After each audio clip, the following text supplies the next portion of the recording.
मैं देश को बताना चाहता हूं और किसान भाइयों से भी कहता हूं, 60 साल कांग्रेस की सरकार रही, किसने रोका था कानून बनाने से? ये राहुल गांधी वही हैं जो अपनी सरकार का ऑर्डिनेंस सड़क पे जाके फाड़ देते थे अधीन। और ये इन्हीं की सरकार के समय कुल खर्चा कितना हुआ एमएसपी पे?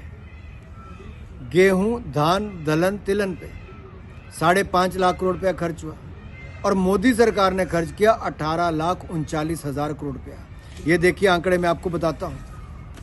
इनके समय धान पे खर्च हुआ 2,84,000 करोड़ रुपया, हमारे समय खर्च हुआ 12,14,000 करोड़ रुपया। इनके समय दलहन पे खर्च हुआ 1,1936 करोड़, हमारे समय खर्च हुआ 85,908 करोड़ रुपया। ये आंकड़े दिखाते हैं। इनके समय तिलहन पे खर्च हुआ 10,262 करोड़ रुपया, हमारे समय खर्च हुआ 34,055 करोड़ रुपया। हमने 3.5 गुना से ज़्यादा खर्च किया है, दाम भी ज़्यादा दिए। स्वामीनाथन कमेटी की रिपोर्ट को हमने लागू किया और मैं आपको कहना चाहता हूँ, लागत प्लस 50% कम से कम मुनाफा मोदी सरकार ने दिया, राहुल गांधी ने नहीं दिया। दूसरा, स्वामीनाथन जी को, चौधरी चरण सिंह जी को भारत रत्न से सम्मानित हमारी सरकार ने किया, इन्होंने कभी नहीं किया। इन्होंने तो रिपोर्ट भी लागू नहीं की थी। तीसरा, क्या हुआ देखिए, हमने सिंचाई योजना में, पीएम सिंचाई योजना में, कृषि सिंचाई योजना में 15,511 करोड़ रुपए खर्च किया, इनसे बहुत ज़्यादा है। हमने एक्सपोर्ट कृषि का, इनके समय यूपीए के समय 2,62,000 करोड़ का हुआ 13-14 में, हमने पिछले साल 4,67,000 करोड़ का किया। इनके समय किसानों को ऋण मिला 7,30,000 करोड़ रुपया 2013-14 में, हमने पिछले साल दिया 20 लाख करोड़ रुपया, लगभग 3 गुना ज़्यादा। इनके समय पीएम किसान सम्मान निधि नहीं थी, ना सम्मान था ना निधि थी। हमने पीएम किसान सम्मान निधि योजना की शुरुआत की और 11 करोड़ से ज़्यादा किसानों को साल का 6,000 रुपया, यानी कि 2,81,000 करोड़ रुपये अब तक दे चुके हैं। और इनके समय प्रधानमंत्री फसल बीमा योजना नहीं था, हमारे समय किसानों को मुआवजा मिला 1,54,000 करोड़ रुपया।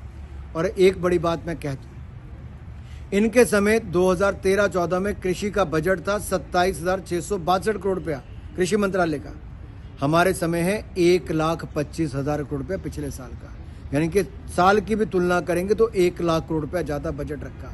अब मुझे कोई देश में व्यक्ति बताए, किसी आंकड़े की तुलना कर लीजिए, मोदी सरकार ने कई गुना ज़्यादा कृषि एवं किसान के कल्याण के लिए काम किया है और आगे भी करेंगे।